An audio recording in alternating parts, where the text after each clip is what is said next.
but at least go to their website, look at their security postures, or ask the questions, have them fill out some kind of form, something. You don't just go and go, oh, their website says they're for healthcare, so let's buy it. Their website says they're HIPAA compliant. Yeah, they have a seal. Help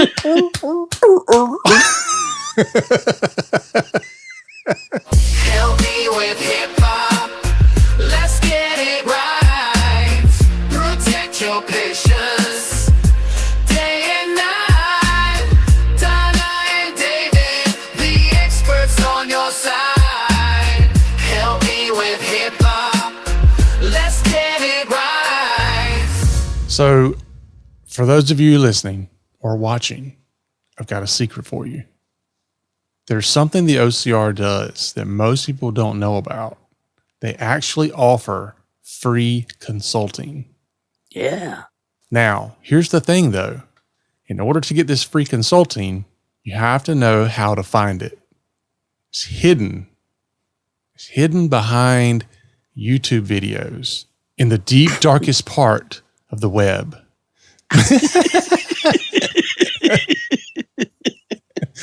But don't worry, we've gone there for you and we've pulled these things out, and we're going to go over 7 things that will be free consulting for you that the OCR has said in their very cryptic messaging about what you should be doing in your programs.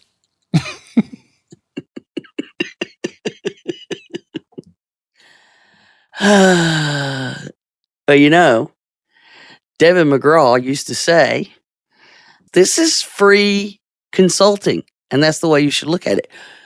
We listened when she said that. Hmm? Apparently not many other people have.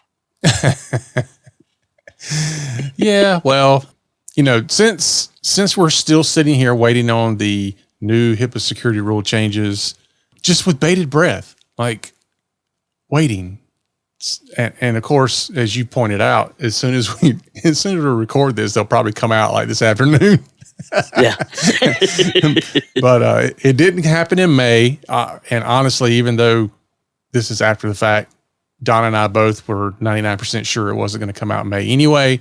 But, you know, we didn't want to get out there on that bandwagon. But, No. you know, I don't know. I'm in the boat of, I don't know that it'll even come out this year. But Yeah. not willing to put that out there as a prediction, but just based on how things have been handled in the past and how much controversy is around this, I'm not sure that it'll be anytime soon. Well, and the unfortunate thing is we needed it years ago, Yeah. Yeah. but everybody's afraid of it. So, Yeah. But in the meantime, let's work with what we have, and let's just get back to the fundamentals, the basics, because some of this stuff is just, it's not going to change. And even if it does change a little bit, what you're doing today is fundamentally going to be what you're going to have to do tomorrow anyway.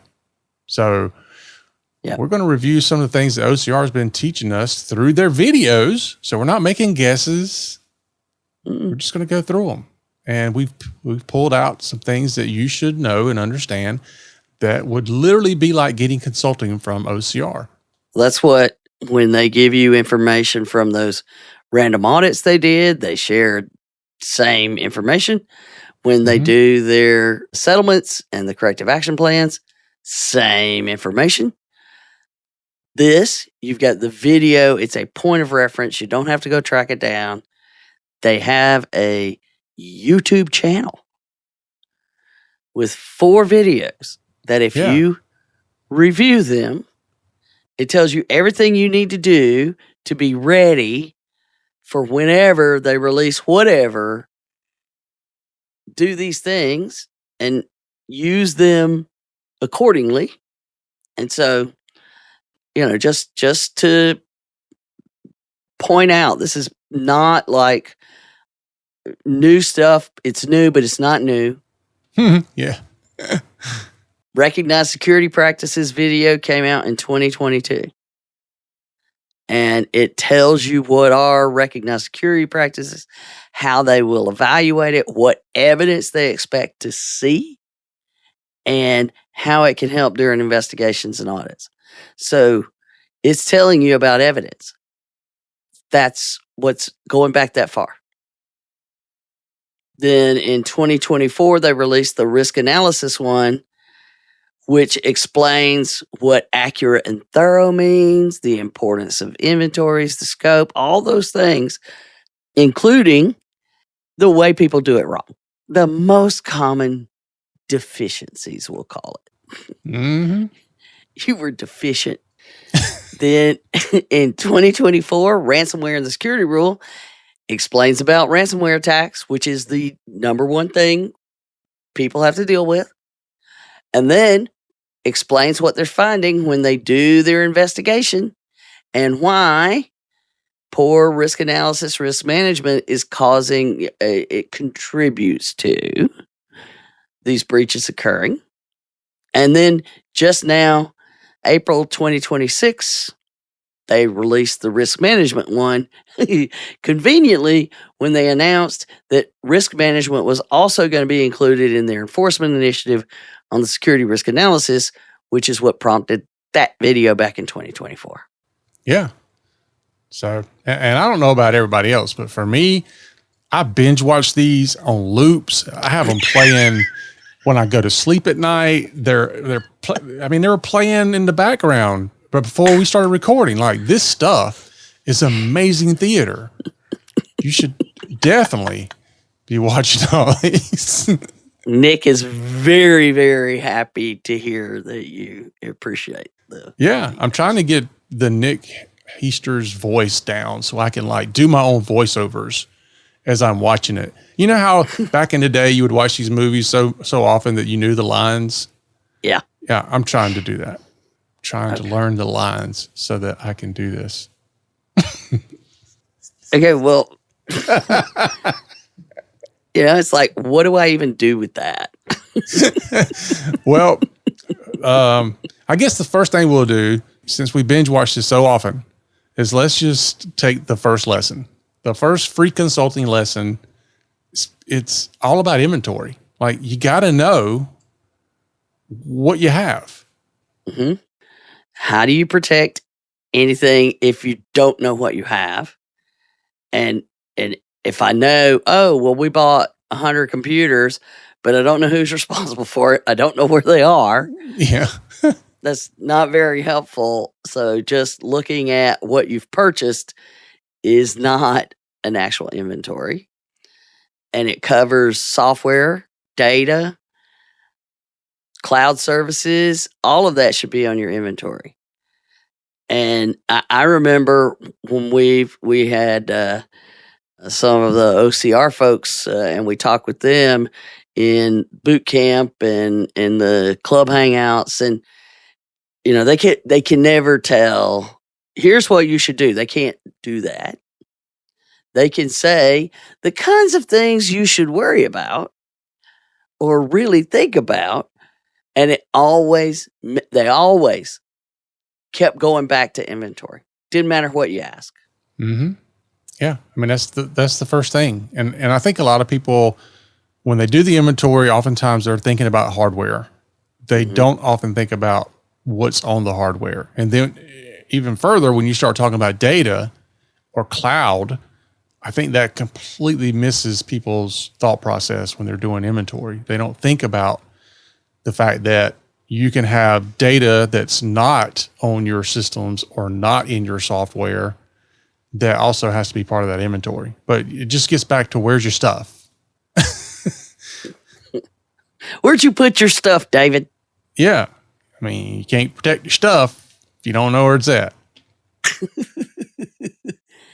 Well, and the other big thing is, sitting and thinking, because you're right. Everybody thinks when I hear inventory, I think about like a retail store and that inventory, or a restaurant and the inventory. So it's always a physical item.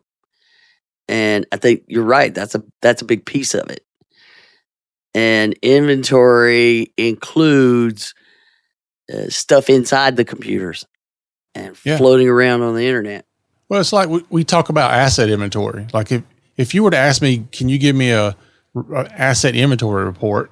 It's going to be a report of your physical devices, right? Mhm. Or if you went and filed your taxes and it said, what are your assets that you have in your business? It's all physical stuff.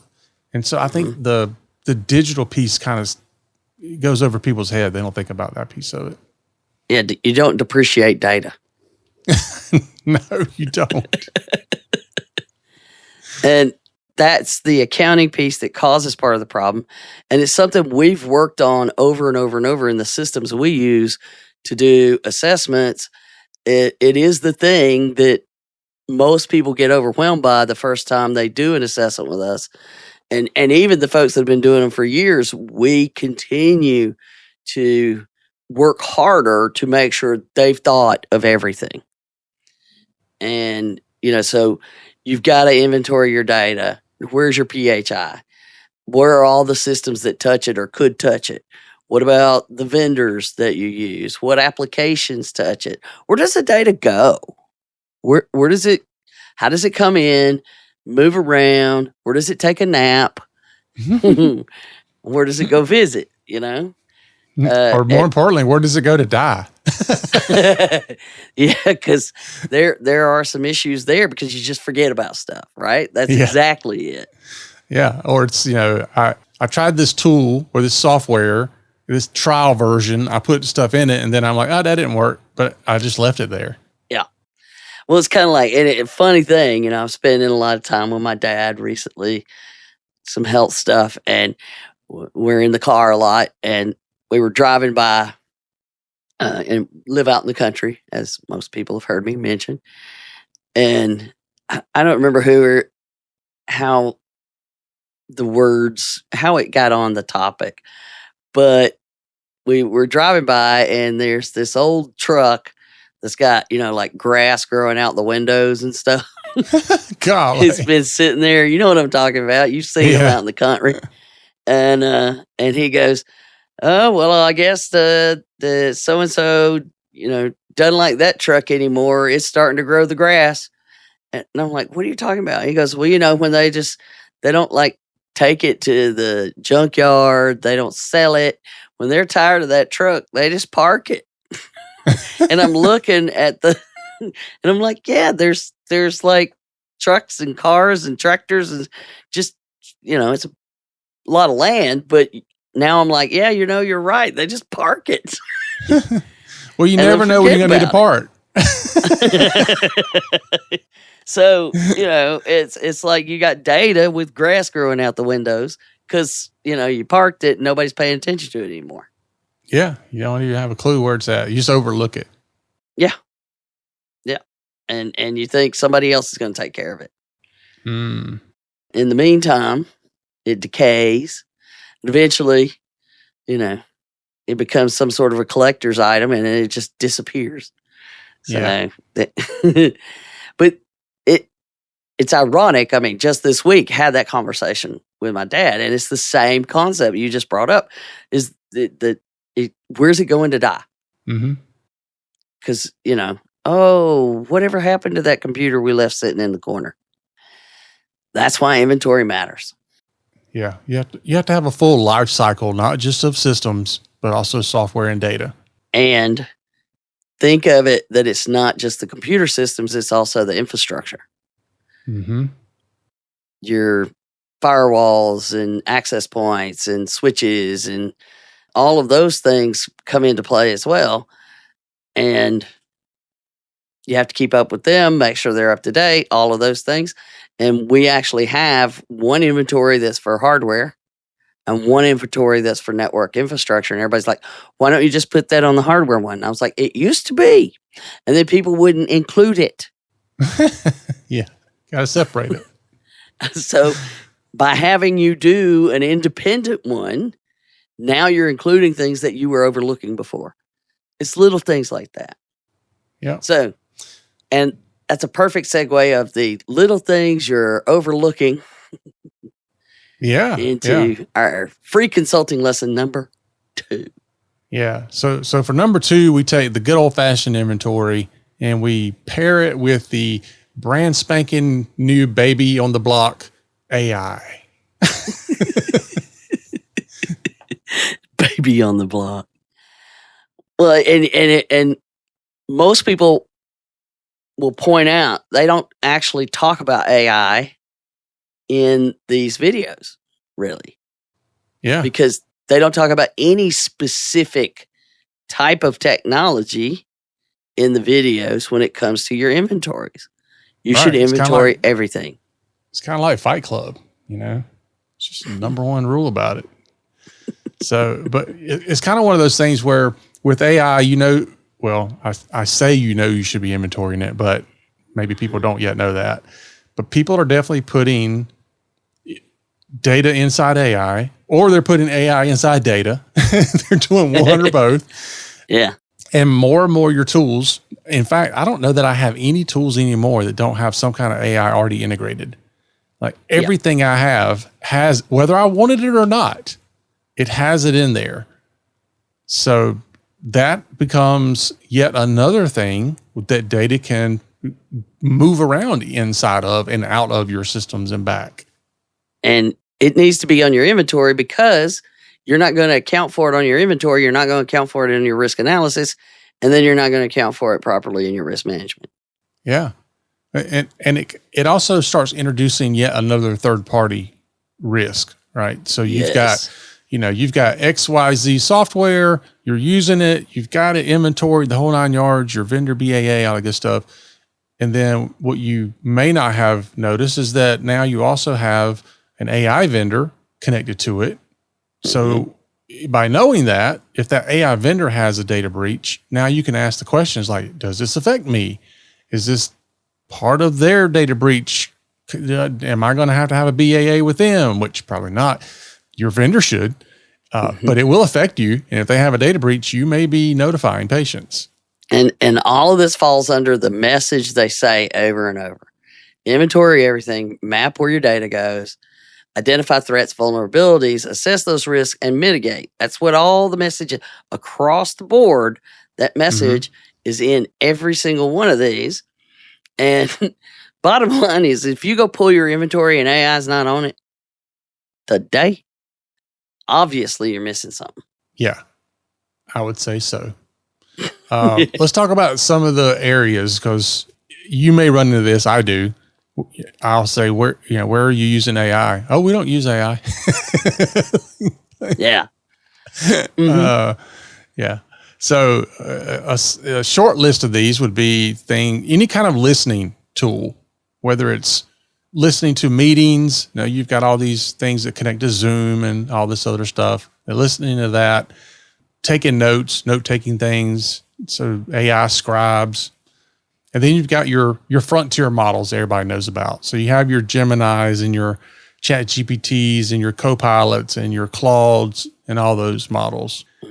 What about your EHR? Like you've got AI that's enhancing the functionality of your EHR. You've got what about your phone calls? Are they being analyzed, or your call centers? Coding. The thing about coding the vibe coding stuff that I love and I hate is the fact that, you can pretty much code any app that you want to code to do any kind of thing you want to do. But the problem is that you can code anything you want to code to do anything you want to do. Well, and in healthcare, you got a double coding issue. Yeah. Because you're writing the technical stuff, but you're also coding the procedures for your insurance claims. Yep. And revenue cycle management and all of those things. Well, we don't do our own billing. Are you aware of whether or not your vendor is using AI to do your billing?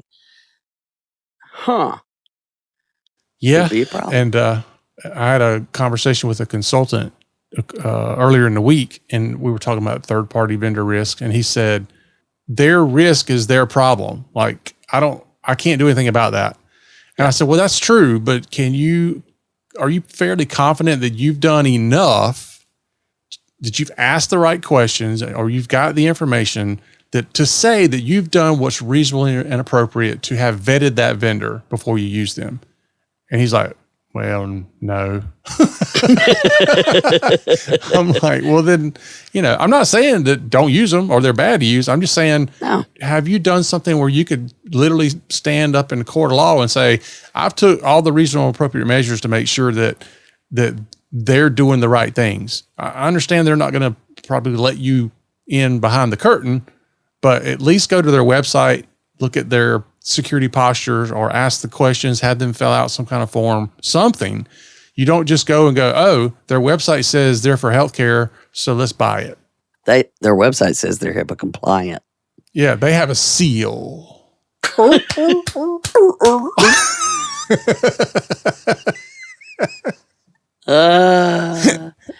Yep.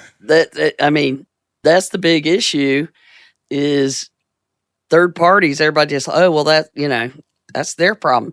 No, if they have a problem though, it will be your problem. Mm-hmm. So it is your problem. And if you're, I get my car service done and I just go to the mechanic. Oh, I'm driving by. Let me stop and use this mechanic. Are you sure? Yeah. Is this the right one? Look at all the cars. Cars are parked everywhere. Look at what they've got. Let's review.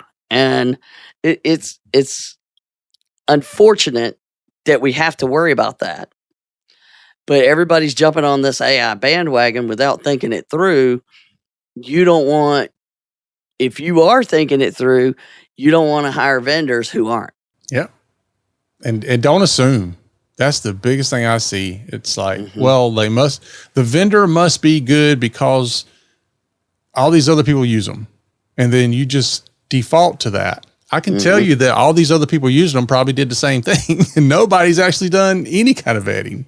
Everybody assumes because somebody else had to have done it. No, they not necessarily. And has it been done recently by it? Maybe somebody did do it and now everything's changed, but it's owned by somebody else now, all of those things. Yep. So it's about knowing what's going on in your environment. And if you don't include AI in it, clearly based on all the things that they discuss, you should know what's happening in your environment. That's what the inventory is all about. And you may need to have a separate AI inventory and include AI on all your other stuff, like all the software. Does it include AI? Does this device operate with AI? Is it my medical devices and those kind of things? So, which brings us to number 3. So the free consulting lesson number 3, I know this is kind of your soapbox. So the risk analysis, folks, it has to be real and it has to be a real risk analysis. It can't be other things. And it can't be things like your MIPS assessment or your PCI assessment or your SOC 2 or your gap analysis, which is often what we see. Yeah. It can't be just a bunch of executive summaries or heat maps. Like, it's got to be a real risk analysis. Yeah. I have seen so many things on what is supposed to be a risk analysis that make it clear. I mean, I actually saw just in the last year a supposed risk analysis that says we don't identify risk level on our risk analysis. Then how is it a risk analysis? We don't identify the risks. Yeah. Yeah. We don't rate them. You have a risk identification assessment or something. I don't know. I mean, this week I sent out a letter to a lot of healthcare practices and said, look, we're taking 10 prospects that want to have a free cybersecurity risk assessment done. And, in big, huge, bold letters, this is not a HIPAA security risk assessment. Like, I do not want you to get confused about this at all. So, and that's the thing is people get these assessments and oftentimes we've talked about this before. people use the same words with different meanings, because if you go to an IT firm and you say, I need a security risk assessment, they'll do one, but it is not the same security risk assessment that HIPAA wants you to have and do. Exactly, because comprehensive is like, complete and thorough. They use those words for a reason. Mm-hmm. We've brought this up over and over. Your IT vendor does not support every piece of technology and does not follow all the data. They don't know where your data lives. They just support usually the systems that your data, lives on, moves on, travels through. They don't really track. In fact, so many times, and I know you've heard this, IT folks will be like, well, we don't have to worry about that because we don't access the EHR. Mm-hmm. Yeah. We don't work with PHI. You maintain it. That's it. So if they're not supporting your medical devices, they're not supporting your, there's a lot of folks, particularly in healthcare with the vast amount of paper that is still being used, big, huge, copier, scanner, faxer thingies, and you lease those from another company. They're not getting them through your IT vendor, so they're not managing those. And it goes on and on and on. And then they're not managing your software. Maybe your Office 3 or Microsoft 365, whatever you're using for your collaboration tools, but your line of business applications, no, they know nothing about those. They don't know where you got AI. They don't even know what systems necessarily contain PHI. They just know they need to encrypt things. A lot of times you can ask the IT folks, they don't even know where the PHI lives. They're just assuming. Sometimes they may not even know what constitutes PHI. True that. So data flows and systems that they don't support, and understanding what is and where is ePHI and who has access to it. What are the security settings on all those applications?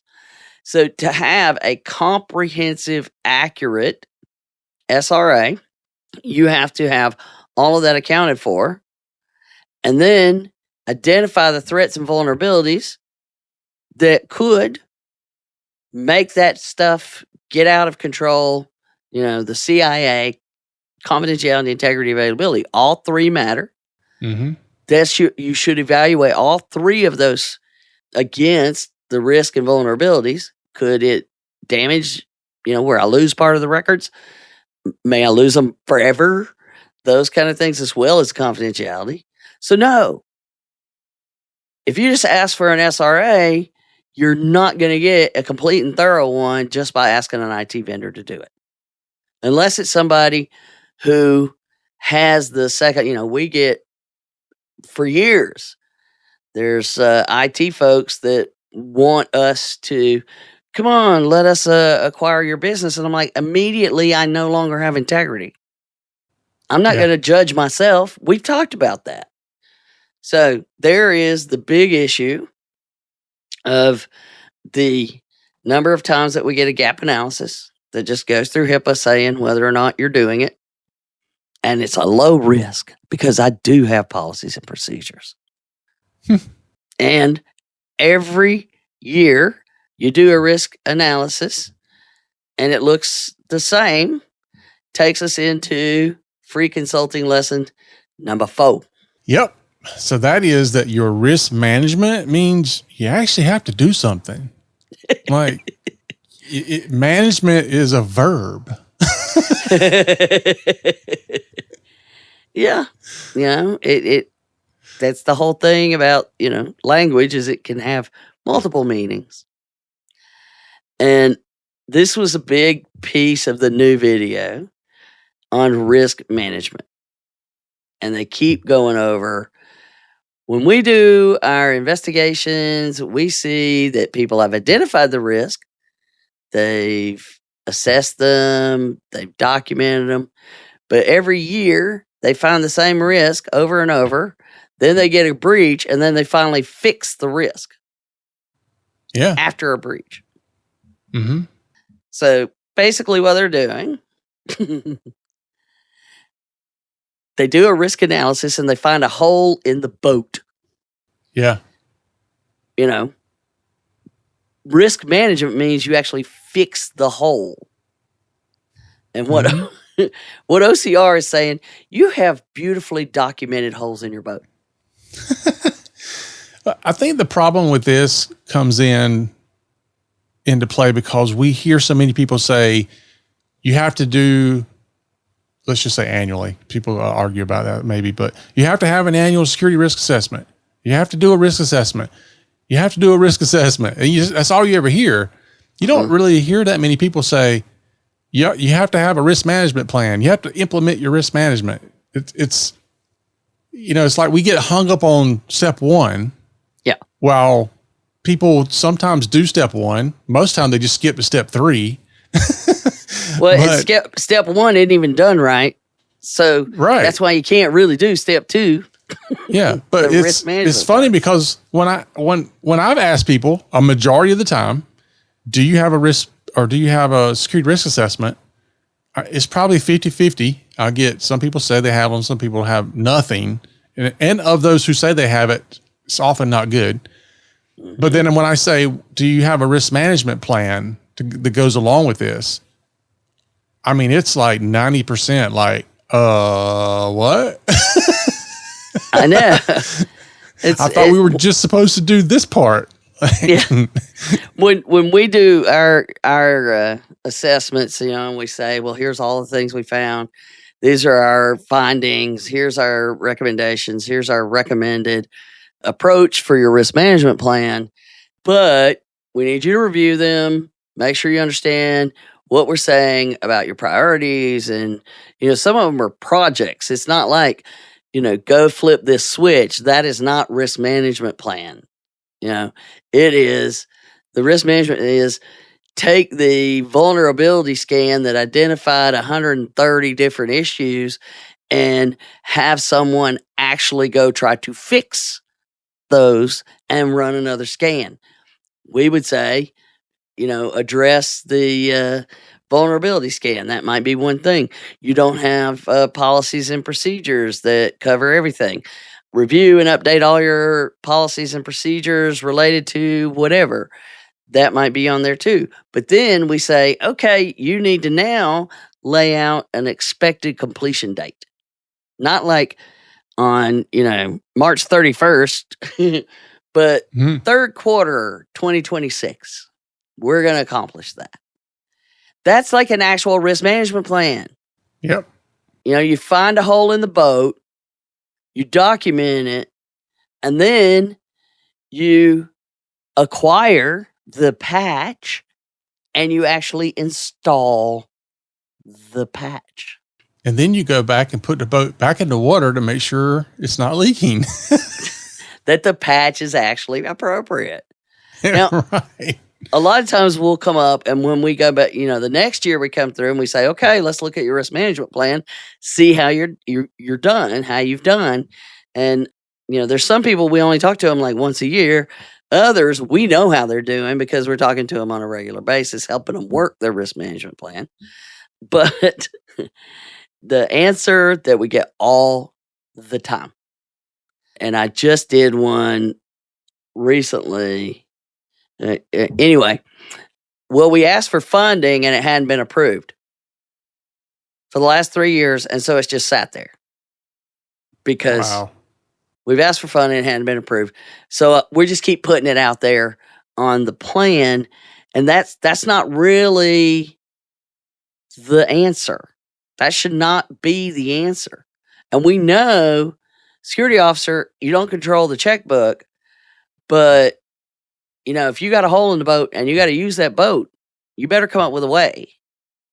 It may not be the way that it needs to be patched, but, what's that commercial where they take a screen door and then apply the stuff to it and, Yeah. Yeah.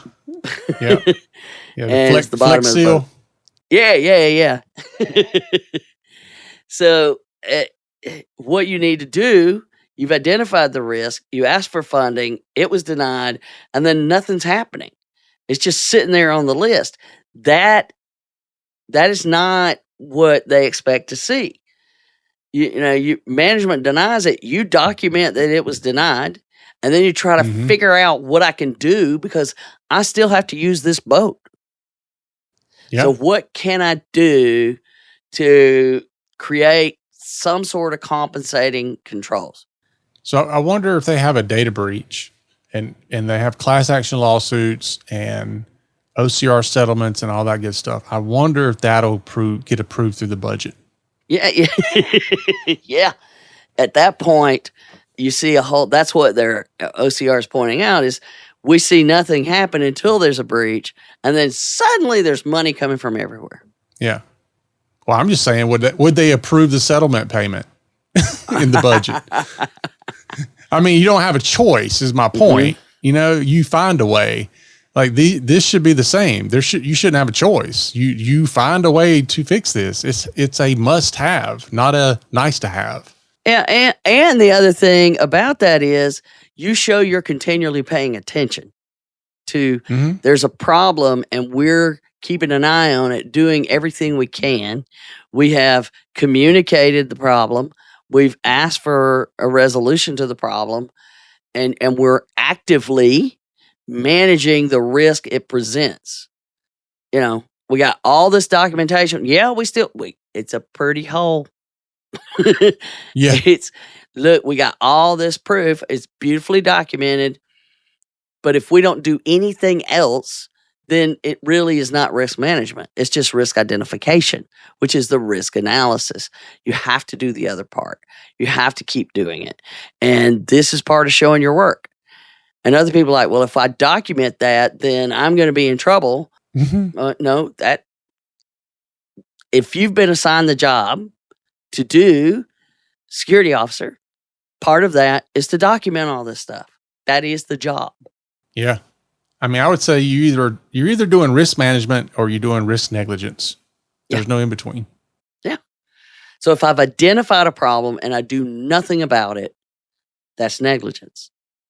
If I am actively doing work to try and manage it and deal with it and keep things moving along without that becoming a major problem, the proverbial sinking ship. We just get a bigger bucket to bail the water. But it is, at least you're documenting that you're not ignoring the problem. And that's the most important part. And if you show that you're doing the work, that's what they want to see. For whatever reason, you can't make it go away, but you're constantly doing the work to try to make it go away, then, that's what they want to know you're doing. Which takes us to number 5. Number 5. See, I knew you were going to be on your little soapbox on that last one. I hate it. This one's easy. It's short and sweet. Like OCR, lesson number 5, free consulting. OCR wants evidence. Like, if it's not documented, it didn't happen. Like, prove it. You got to prove it.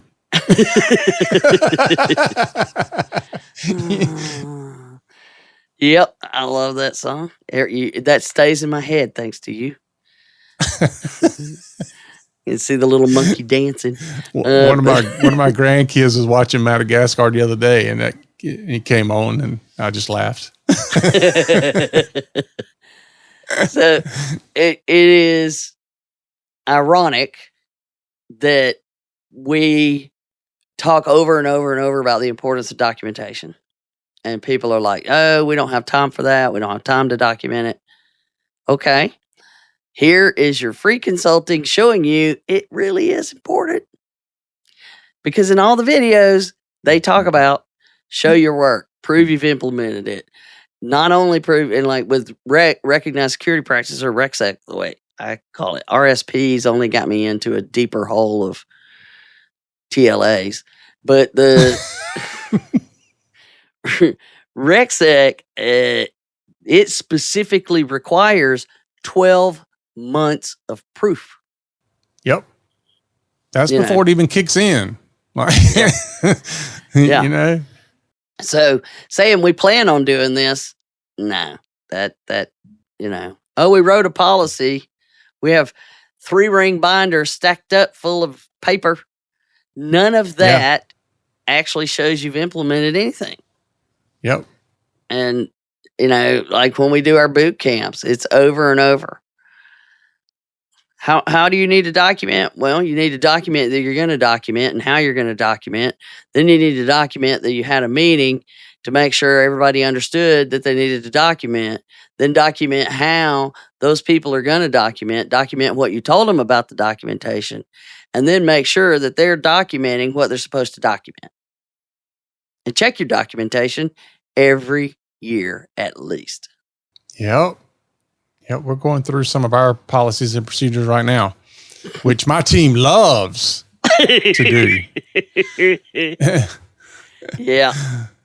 But I will say it is easier now than it's ever been because, now we can feed that into AI.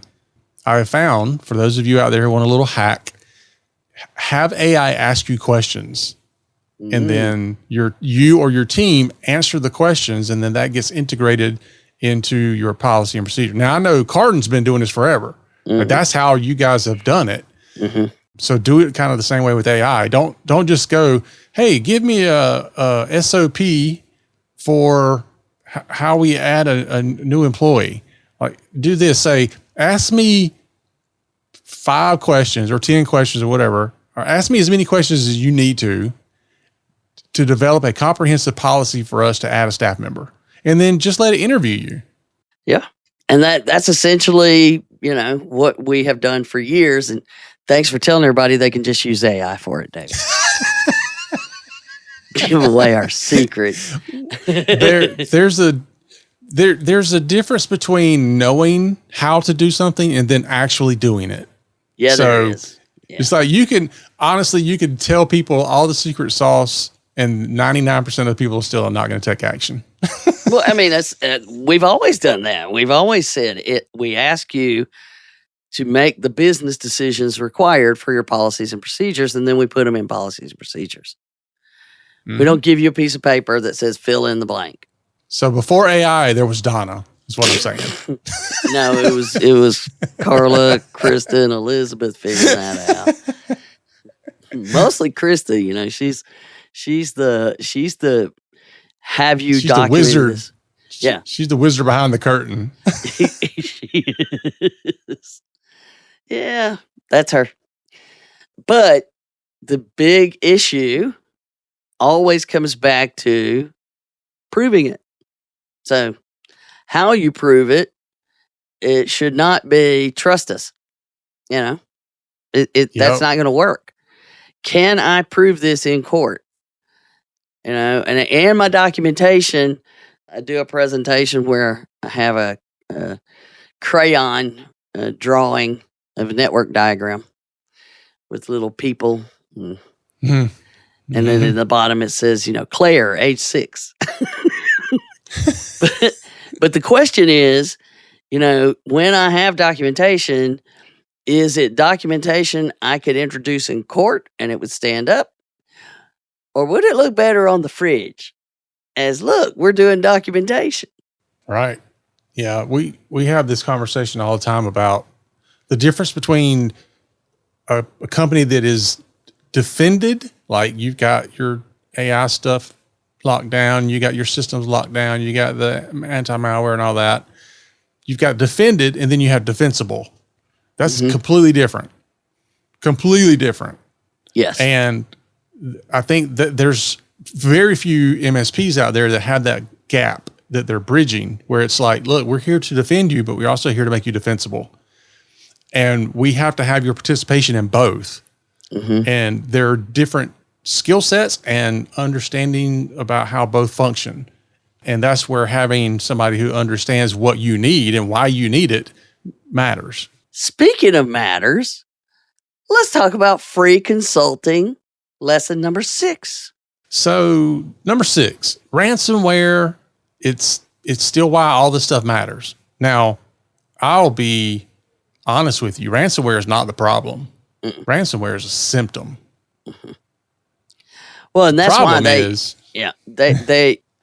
we know ransomware attacks, and whether it's data exfiltration and ransom or the classic encryption or a combination, the video they did on that basically is saying, look at all the things we're finding.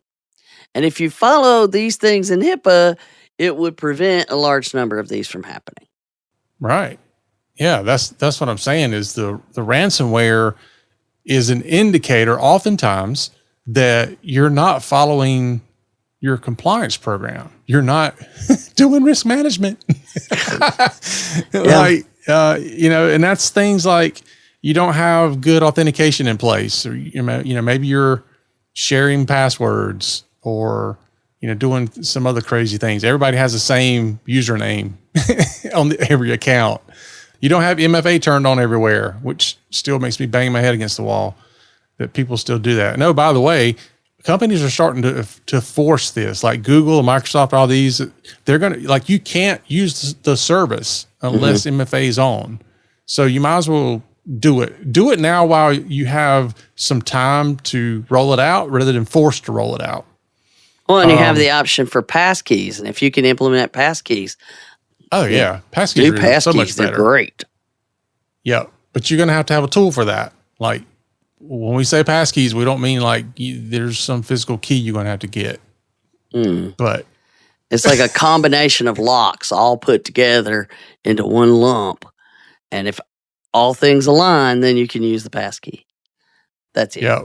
And you can put the passkey in your password manager. Right. Yeah. Now, I'll use Keeper. No secret there. It has that function built into it. So it literally just pops up and says, you want to use your passkey? Like, yep. Yeah. And it just logs right in. I'm a huge fan of that.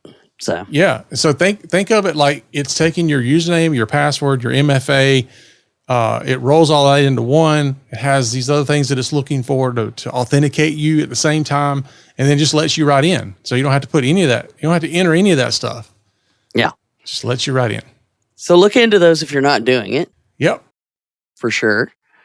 But throughout that entire video, they're telling you, look, these are all the things that were done wrong. And if you did these things, like if you got a deficient risk analysis, a deficient risk management plan, then you're probably doing weak authentication. You're not doing MFA the right way. Your access controls maybe, we have that. That's password 1. That's password 2. That's password 3. Literally had people say that. Not in a while, though. Nobody's looking. It's been spitting out alerts, but nobody's paying attention. Mm-hmm. Everybody's just generating their reports and using their documentation. Well, we got documentation. Do you see this alert that's been here for 6 months? You actually have to do the work. You have to show you're doing the work. So just like everything else, they're running into these things. And that's why if you pay attention to that video, they're giving you, these are the things that we would expect to see and our findings in our investigation. Mm-hmm. It's if it's not documented, it didn't happen. And, Scout's honor. How they do that? This hand doesn't do that very well, but we say that. That's right. Nanu. And the Vulcan, now that's the sign of someone that's really been around like the old school Star Trek. Used to try to schedule my classes in college so that I could watch on a tiny little television in the dorm and watch, because I couldn't watch on the community one. They wanted to watch, like Days of Our Lives. Yeah, General Hospital, something like that. They didn't want to watch Star Trek. But anyway, see who's wearing what color when they land on the planet. Aw, poor you. But anyway, the consulting tip is if you go to that video And they take you through, here's the way that HIPAA requirements could prevent this from happening. And then you find out that it didn't actually happen because I can't prove it. I did any of the work, and that means it probably wasn't done because that's how the ransomware got there. Yeah. All right, so let's wrap this up. We got number 7. Brings us to our last one, which is all about the SRA tool that is put out. It's a free tool, and OCR talks about it. We talk about it. It's certainly something you can use. But here's the thing. This is the free consulting piece of it. Like, it's helpful, but it's not magic. Like, it's a tool. Yeah. And, you know, the more we talk about inventory, what it gives you for inventory examples is very limited in there. And it basically gives you like, here's a spreadsheet, make an inventory.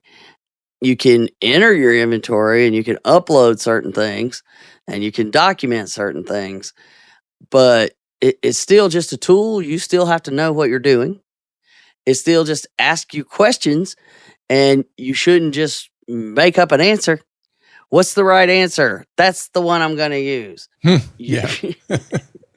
It still has to be accurate and thorough. It still has to reflect everything. And if it asks you a question and then when you answer it, it identifies a risk, you still have to deal with it. And it doesn't even mention AI, but that doesn't mean you don't do AI. Yeah. Just like in the other stuff. We did recently, were brought in on a new client, and they were like, yeah, we've been doing the assessments. We've been using the tool. Great. Send me what you got, because you can just take and open the file and you can see everything. What's the best way for me to say what I found? They just saying you're using the tool does not make the requirement go away, nor does it meet the requirement. And I'll just say it was a very limited use at best. There really wasn't any of the things done. And once it generates stuff, and it's way better than it used to be, but I think the general consensus is the same as it's always been. Using the tool is better than nothing. But you actually have to do it. It says create an inventory. You need to create that inventory. It says put this information in. And it says gather your documentation. And this is the one that I really, it says, it may even use the word upload, but it has you put your documentation and attach it. But it doesn't actually save the document. It just saves where the document lives. Yeah.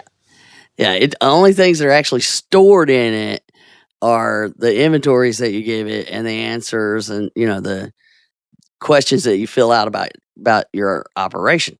So it doesn't actually keep the documentation. You're responsible for keeping the documentation that it's connected to in the place where it thinks it is. So I think a lot of people either skip doing the documentation altogether, don't even connect it, or if they do, they think it's actually uploaded in there, and it is not. So are we saying don't use the tool? No. But if you do use the tool, you still need to do the inventory. You still need to do all the other parts. You still need to generate the reports and have a risk management plan to deal with the findings that you generate through the tool. And don't think the tool is all the findings. There's more to that. It should lead you down a path. Let's just say that. But the bottom line is, it's just a tool. Mm-hmm. We know tools. So, I mean, just kind of to wrap all this up, you've got your risk analysis. It identifies your holes. Your risk management installs your patches for the holes. And OCR's free consulting. We spent the last 4 years, and they've been explaining all this about the holes and the patches. So, before we start worrying about the whole next HIPAA security rule update, we got to make sure we can identify the holes and put the patches in place. That's not going to change. That is not going to change. No. And, when I did an evaluation of the suggested changes, it came back to if you do the things that are already built in, you're, let's just say, leaps and bounds above others. If you're doing the actual things that OCR is literally telling you, they couldn't be more clear about what they're saying, shy of coming in and actually sitting down and going, you need to do this, you need to do that. This is about as the generic kind of consulting that you can get. So you need to know what you have, know what your risks, fix your risks, and keep evidence that you're doing it. There you go. We could have just started with that and been done with this whole episode. All right, we're going to start all over, folks. All right, this was a long-winded day, but we got through it. So there's your free consulting. And oh, by the way, this was, right in an hour-long podcast, and we won't charge you for that hour for that either. So free consulting, free episode. It is a free Friday for you. There we go. So join us again next week when we'll drop some more free knowledge. Until then, remember for Donna and myself that HIPAA is not about compliance. It's about patient care. You've been listening to the Help Me with HIPAA podcast, hosted by Donna Grindle and David Sims. The show created to help you with HIPAA. For more information or to ask us a question, visit our website at helpmewithhipaa.com. Neither Donna Grindle or David Sims are attorneys, and they do not offer binding legal advice concerning regulatory compliance. The information in this podcast should not be relied upon or construed as legal advice in any way. Consult your attorney for legal advice concerning compliance with HIPAA regulations.